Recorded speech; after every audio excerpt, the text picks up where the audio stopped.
Benvenuti, bienvenue, croeso, and welcome. Hi, I'm Juliet. Join me on my language learning journey and discover my thoughts on different aspects of language learning with the A Language Learning Tale podcast. Today I'm talking about, is translation good for language learning? Absolutely. It's concentrating on the detail of the language. It's making you think about the language rather than simply studying grammar. But what should you translate, and which way? These are just my thoughts on the subject and may differ from what others think.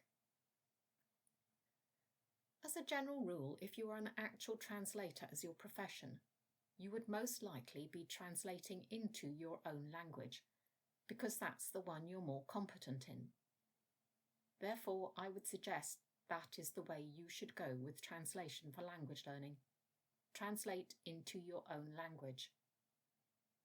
If you want to write in the target language, I would suggest you do that in your own words. Create something from scratch, using the knowledge you've gained from translating.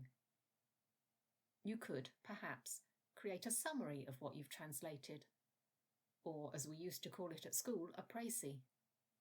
Why did that word go out of fashion? Anyway, that would definitely help consolidate what you've learnt. But back to translating. What should you translate? Honestly, it could be anything from a passage in a book to a newspaper article, to a song, to a blog post, or something in between. The only thing it needs to be is something that you're interested in, because if you're not interested in it, you'll get bored.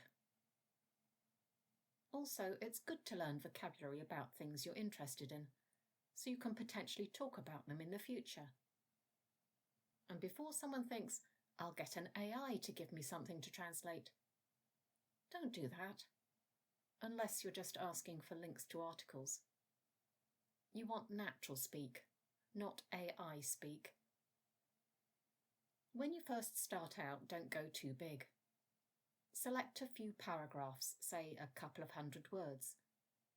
If you do it properly, that will take more than enough time and concentration to exhaust your brain. So you've selected your piece. What next? My preference would be to translate as much as you can without looking anything up first. Yes, what you put down might be very rough and have lots of gaps or question marks, but force yourself to try and get as much meaning out of it as possible, using what you've already learnt and any cognates in the passage. Remember, it doesn't matter if you get something wrong. In fact, it might be better if you do, because correcting what you got wrong will have more impact in helping you to remember vocabulary and structures. Right, you have your rough draft. Next, you can start looking up individual words, checking what you've put down, and filling in the gaps. I think a dictionary alone, I don't mean a paper one unless that's your thing, is good enough for this stage.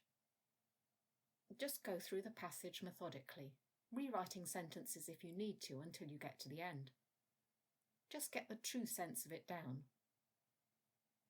This is unlikely to sound like natural language by the time you've finished, but we're a long way off completing the translation at this point. Then read it through a few times and see if anything jumps out at you that might sound better phrased differently. Just because the word order in your target language is different doesn't mean you can't change things around. This is the art of translation, getting things to sound natural in your language. This act will help you to notice the differences in structures and how you might be able to use them in the future. Even after this, though, it's probably still not completely natural.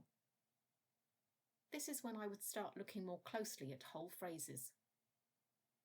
If something still sounds like complete gobbledygook, and you simply cannot make sense of it, go onto a site like Reverso Context and put larger chunks of text in, complete phrases, but not complete sentences, and see what comes up.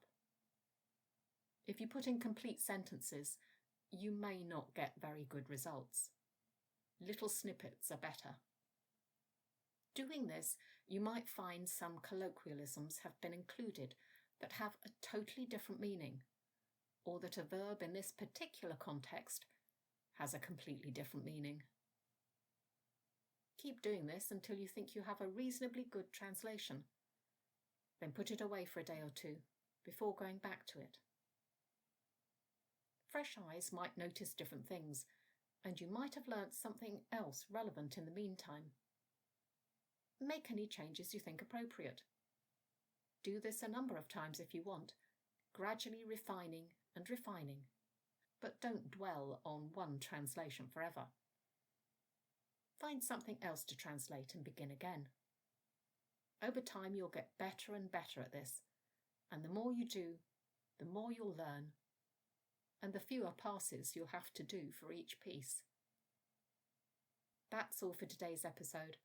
Don't forget to join me again next time for more language learning tips, tricks, and tales.